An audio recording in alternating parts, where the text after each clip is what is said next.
Okay girls, next lecture number 36, starting from objectives. All these objectives that are given in your exercise, basically they are relevant to the definitely different topics that you have done already. So girls, I expect from all of you that everybody is able to attempt those objectives by themselves. So it means now I am giving you all objectives as a homework.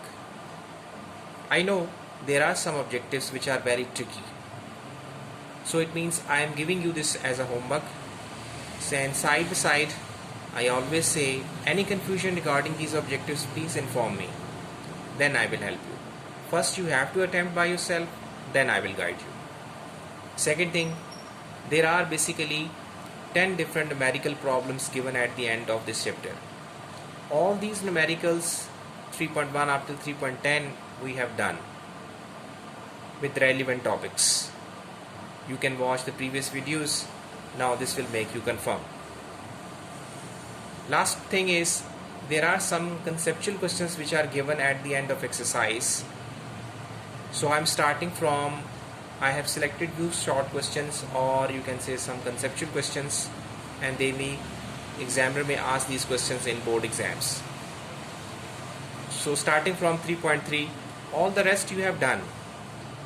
So I'm only discussing about those of short questions, or you can say conceptual questions that I haven't discussed. Okay? So starting from 3.3, action and reaction.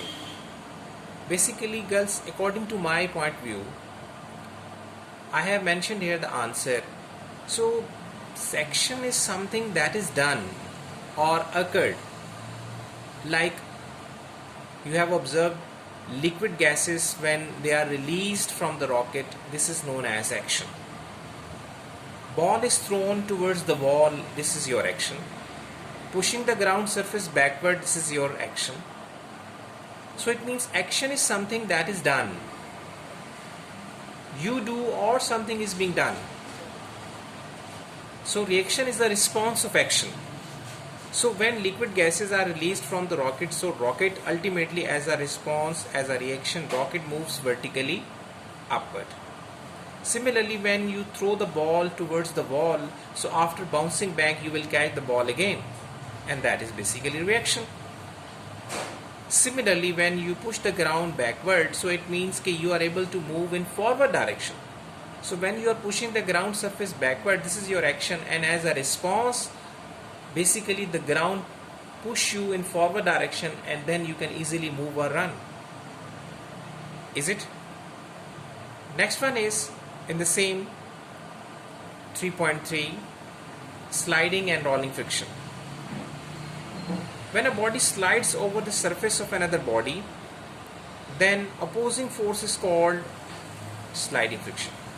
So when a body slides over the surface of another body, suppose girls, if we consider this hand, so I'm sliding this over this register surface.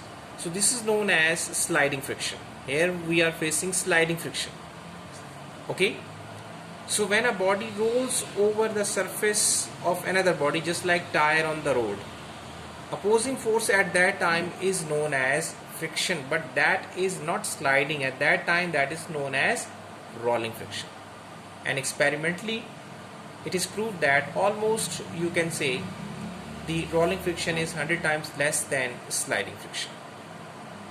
And at the time of friction topic, I have discussed why rolling friction is much less than sliding friction, and why sliding friction is greater. So if you increase the mass of an object or weight of an object, then what will be the effect on the friction? Okay? So I expect girls now you are able to understand all these things properly. Okay? So inshallah we will continue this chapter from Monday.